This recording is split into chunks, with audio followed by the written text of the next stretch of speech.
Hello everyone and welcome back to UGC NET mentor guys. आज हम एक ऐसे टॉपिक के बारे में बात करेंगे जो कि आप सभी को जानना और समझना बहुत जरूरी है। अगर आप यूजीसी नेट की प्रिपरेशन कर रहे हैं और नेट या जेआरएफ आपका टारगेट है, आप इस चीज को टारगेट करके चल रहे हैं कि मुझे इस एग्जाम को क्रैक करना है, सो ये वीडियो आप सभी के लिए बहुत ही हेल्पफुल, बहुत इंपॉर्टेंट रहने वाली है। मेक श्योर आप इस वीडियो को एंड तक जरूर देखें। बट इससे पहले मैं इस वीडियो की इन डेप्थ जाऊँ, मैं आपको कुछ चीजें दिखाना चाहूंगा, समझाना चाहूंगा। दैट इज, देखो गाइस, यूजीसी नेट के जून अभी जो रिसेंटली एग्जाम हुए हैं उसमें कुछ इस तरह के क्वेश्चन पूछे गए हैं। अब यहाँ पे आप देख पा रहे होंगे कि mean of binomial distribution given है यहाँ पर, और यहाँ पर probability of success and number of trials given है। अब ये जो क्वेश्चन है मैच ऑफ द फॉलोइंग का क्वेश्चन है। अब आप यहाँ पे ये देखिए कि इस पूरे के पूरे सिलेबस में जो आपको यूजीसी नेट पेपर 1 का सिलेबस दिया गया है, इस ऑफिशियल सिलेबस में कहीं पर भी मेंशन नहीं है कि आपसे बाइनोमियल डिस्ट्रीब्यूशन के क्वेश्चन पूछे जाएंगे। वैसे मैं बता दूं कि ये जो क्वेश्चन मैंने आपको दिखाया था वो रिसर्च एप्टीट्यूड के अंदर था, लेकिन यहाँ पर कहीं पर भी मेंशन नहीं है कि बाइनोमियल डिस्ट्रीब्यूशन के से रिलेटेड भी क्वेश्चन पूछे जा सकते हैं। और देखने को ये मिला कि पिछले साल पॉइजन डिस्ट्रीब्यूशन के ऊपर क्वेश्चन भी पूछ लिए गए थे। तो ये कुछ ऐसी चीजें जो कि आपको पता होनी चाहिए। इसके अलावा हाइपोथेसिस टेस्टिंग पे क्वेश्चन पूछे जाते हैं आपके एग्जाम में, हाइपोथेसिस टेस्टिंग पे क्वेश्चन बनते हैं। जबकि आप देख सकते हो कि यहाँ पर कहीं पर भी मेंशन नहीं कि हाइपोथेसिस टेस्टिंग पे क्वेश्चन पूछे जाएंगे। टाइप 1 एरर हो गया, टाइप 2 एरर हो गया, इस पे क्वेश्चन पूछे जाते हैं, बार बार रिपीटेड मोड में क्वेश्चन पूछे जाते हैं। इनफैक्ट प्लेजरिज्म पे क्वेश्चन पूछे जाते हैं, जबकि आप देखेंगे यहाँ पर कहीं पर भी मेंशन नहीं है कि ये आपके सिलेबस में गिवन हो ताकि आप उसको अच्छे से प्रिपेयर कर पाए।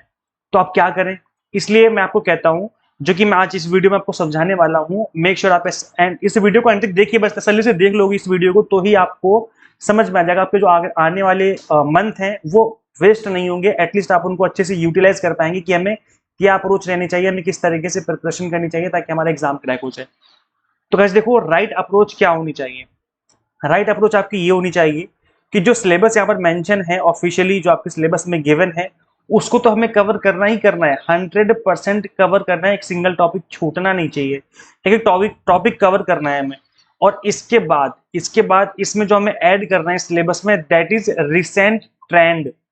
हमें ट्रेंड को फॉलो करना है। पिछले 1 2 साल 3 साल से जो टॉपिक पे क्वेश्चन बने हैं उन टॉपिक्स को हमें पढ़ना है। क्योंकि होता क्या है कि एनटीए इस तरह के टॉपिक पे फिर बार बार रिपीटेड मोड में क्वेश्चन पूछना स्टार्ट कर देता है। तो इसलिए आपका जो पढ़ने का तरीका है वो ये होना चाहिए। वैसे मैं बता दूं इस क्वेश्चन का आंसर क्या था और कैसे कैलकुलेट करना था। तो इस क्वेश्चन काफी सिंपल था। यहाँ पर गिवन है आपको मीन ऑफ बाइनोमियल डिस्ट्रीब्यूशन। अब मीन ऑफ बाइनोमियल डिस्ट्रीब्यूशन कैसे कैलकुलेट किया जाता है, जो मीन निकालते हैं हम, वो होता है number of trials multiply by probability of success, यानी कि पी। तो इसका मल्टीप्लीकेशन होता है आपका मीन। तो यहाँ पर जो क्वेश्चन था बहुत सिंपल था। अगर आपको पता है, थोड़ा सा भी नॉलेज है, तो आप इस क्वेश्चन को इजीली कर पाएंगे। तो करना क्या है, एन एन की पी में मल्टीप्लाई कर देनी है। एन ये रहा, पी ये रहा, इसकी आपस में मल्टीप्लाई कर देनी है और आपका मीन निकल के आ जाएगा। तो 16 8 जा कितना होता है, 128। तो इसका जो ऑप्शन नंबर थर्ड है वो आपका राइट आंसर हो जाएगा। मतलब ए का जो है वो थर्ड हो जाएगा यहाँ पर, है ना। इसके बाद नेक्स्ट 21 मल्टीप्लाई बाय 0.6, तो ये हो जाएगा आपका 126 के आसपास, है ना। तो ये हो जाएगा आपका, इसकी मल्टीप्लाई करेंगे। सिंपल सा क्वेश्चन था, बहुत सिंपल सा क्वेश्चन था। और इसके बाद 13 मल्टीप्लाई बाय 0.7 तो हो जाएगा 9.1, और 23 मल्टीप्लाई बाय हो जाएगा 9.2। तो इस तरीके से जो आपका ऑप्शन नंबर 2 है वो हो जाएगा इस क्वेश्चन का करेक्ट आंसर। तो इतना सिंपल क्वेश्चन था, लेकिन ये कर कैसे पाओगे, ये +2 मार्क्स मिलेंगे कैसे, जब आपको इस चीज का आइडिया होगा, जब आपने रिसर्च के अंदर इन टॉपिक्स को पढ़ रखा होगा।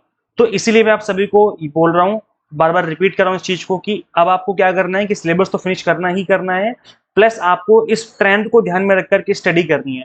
अच्छा, मैं एक क्वेश्चन आपको और दिखाना चाहूंगा, समझाना चाहूंगा, और उसके बाद फिर हम बात करेंगे आगे।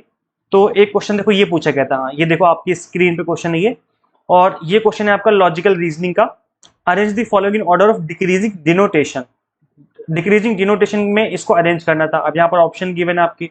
तो इस क्वेश्चन का राइट आंसर क्या होगा और कैसे कैलकुलेट करेंगे, मतलब कैसे इसका हम आइडिया लगाएंगे कि राइट आंसर क्या होना चाहिए। तो यहाँ पर पूछा ये जा रहा है कि, अच्छा देखो सिलेबस में अगर आप ध्यान से देखेंगे लॉजिकल रीजनिंग वाली यूनिट को, तो इसमें आपको दिख जाएगा connotation and denotation of terms. तो ये सिलेबस में गिवन तो है, जैसे कि मैंने कहा कि सिलेबस तो आपको कवर करना ही करना है, प्लस आपको ट्रेंड को भी फॉलो करना है। तो ये दो चीजें अगर आप कर लोगे तो डेडली कॉम्बिनेशन हो जाएगा, आपका एग्जाम इजीली क्रैक हो जाएगा। तो यहाँ पर डिनोटेशन मेंशन है। तो बस करना क्या है, इस टॉपिक को अच्छे से पढ़ना है, और जो क्वेश्चन बन रहे हैं आज के टाइम पे उसको समझना है। प्रैक्टिस करनी है, क्वेश्चन बन जाएगा। तो यहाँ पर डिक्रीजिंग डिनोटेशन में हमें यहाँ पर इसको क्या करना है, अरेंज करना था।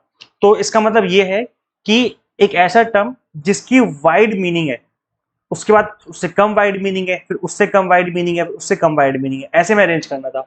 तो एक ऐसा टर्म, इन चारों में एक ऐसा टर्म जो लिक्विड है ना, लिक्विड, वो पूरे के पूरे अर्थ पे या कहीं भी पूरे ब्रह्मांड में जहां पर भी लिक्विड फॉर्मेट में कोई चीज है, तरल पदार्थ में कोई चीज है, उसको रिप्रेजेंट कर रहा है।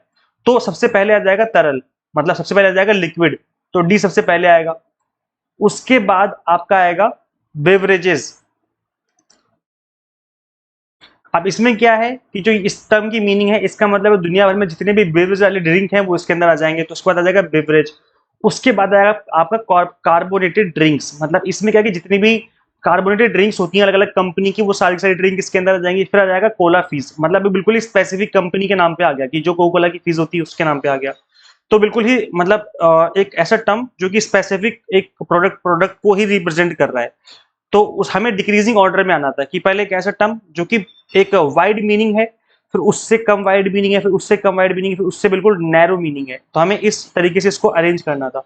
तो यहाँ पर सबसे पहले आएगा लिक्विड, फिर आएगा बेवरेजेस, फिर आएगा कार्बोनेटेड ड्रिंक्स, उसके बाद आ जाएगा कोला फीस। तो इस तरीके से जो है आपका ये हो जाएगा, तो डी बी ए सी हो जाएगा। तो ये जाएगा डी बी ए सी, यानी कि option number 4 will be the correct answer. तो गाइस देखो, इस तरह के क्वेश्चंस की हमें प्रैक्टिस करनी पड़ेगी, और ये जो ट्रेंड बन रहा है आज के टाइम पे क्वेश्चन पूछने का एनटीए का, इसको हमें समझना पड़ेगा। उसके बाद ही आप इस एग्जाम को क्रैक कर पाएंगे।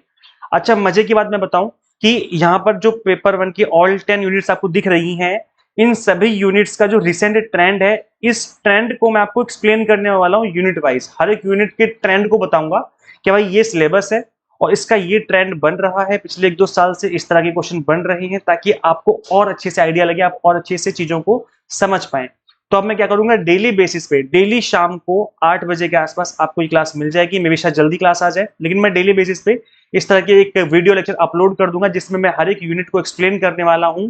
और मैं इसमें आपको सिलेबस समझाऊंगा, प्लस मैं आपको ट्रेंड समझाऊंगा, प्लस में कुछ क्वेश्चंस की प्रैक्टिस भी करवाऊंगा कि किस तरह के क्वेश्चन आज के टाइम पे बन रहे हैं। तो इससे क्या होगा, आपकी जो प्रिपरेशन है वो कंप्लीटली एग्जाम टारगेटेड होने वाली है। तो ये तो मैं यूट्यूब पे करने वाला हूँ। और जो मुझसे पेड बैच स्टूडेंट्स पढ़ना चाहते हैं, जो पेड कंटेंट लेना चाहते हैं, पेड कोर्सेज लेना चाहते हैं, जो हमसे पढ़ना चाहेंगे इस वाले बैच में, मैं आपको बता दूं कि इस सिलेबस का एक सिंगल टॉपिक छूटेगा नहीं। इस बात की 100% गारंटी है कि एक सिंगल टॉपिक छूटेगा नहीं सिलेबस का जो मेंशन है। प्लस सिलेबस के अलावा जो ट्रेंड चल रहा है, उस हर एक यूनिट का ट्रेंड मैं आपको डिटेल में कराने वाला हूं कि किस तरह का ट्रेंड चल रहा है और किस तरह के क्वेश्चन आजकल के एग्जाम में पूछे जा रहे हैं, ताकि आपको आपकी जो प्रिपरेशन है वो कंप्लीटली एग्जाम टारगेटेड हो सके। तो वैसे तो हमारे यूट्यूब पे क्लासेस आप फॉलो कर सकते हो, अदरवाइज आप चाहो तो हमारा पेड बैच ज्वाइन कर सकते हो, जिसके थ्रू में आपकी पेपर 1 की प्रिपरेशन एक तरीके से मक्खन के तरीके से हो जाएगी ऑल 10 यूनिट्स की। सो कहीं आपको इधर उधर नहीं जाना पड़ेगा, आपको इधर उधर भटकना नहीं पड़ेगा। तो गाइस देखो, यहाँ पर हम आपको पेपर 1 के अलावा commerce, management and political science की एग्जाम टारगेटेड प्रिपरेशन करवाते हैं। इस एग्जाम को फर्स्ट अटेम्प्ट में क्रैक किया जा सकता है, जैसे कि मैंने भी अपने इस एग्जाम को फर्स्ट अटेम्प्ट में ही क्रैक किया था। तो मैंने क्या किया था, वही मैंने सेम चीज की थी कि मैंने एग्जाम टारगेटेड स्टडी की थी। तो अभी हमने न्यू बैच स्टार्ट किए हैं दिसंबर 2025 के लिए। तो अभी फ्लैट 20% डिस्काउंट चल रहा है। न्यू 20 कूपन कोड है, जैसे कूपन कोड अप्लाई करेंगे आपकी जो फीस है वो ऑटोमेटिकली 20% से रिड्यूस हो जाएगी।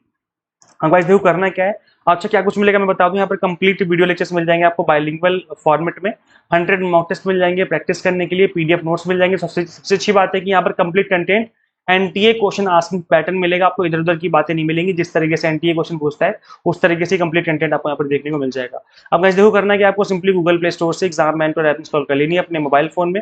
अगर आप iOS यूजर है तो उसका लिंक आपको अलग से इसी वीडियो के description box and comment box में देखने को मिल जाएगा। So thank you so much for watching this video. Share कीजिए इस वीडियो को उन सभी स्टूडेंट्स के साथ जो यूजीसी नेट की प्रिपरेशन कर रहे हैं, and subscribe for UGC NET update and PhD related updates. Guys मिलते हैं फिर नेक्स्ट वीडियो में। Till then keep watching UGC NET mentor. Thank you so much.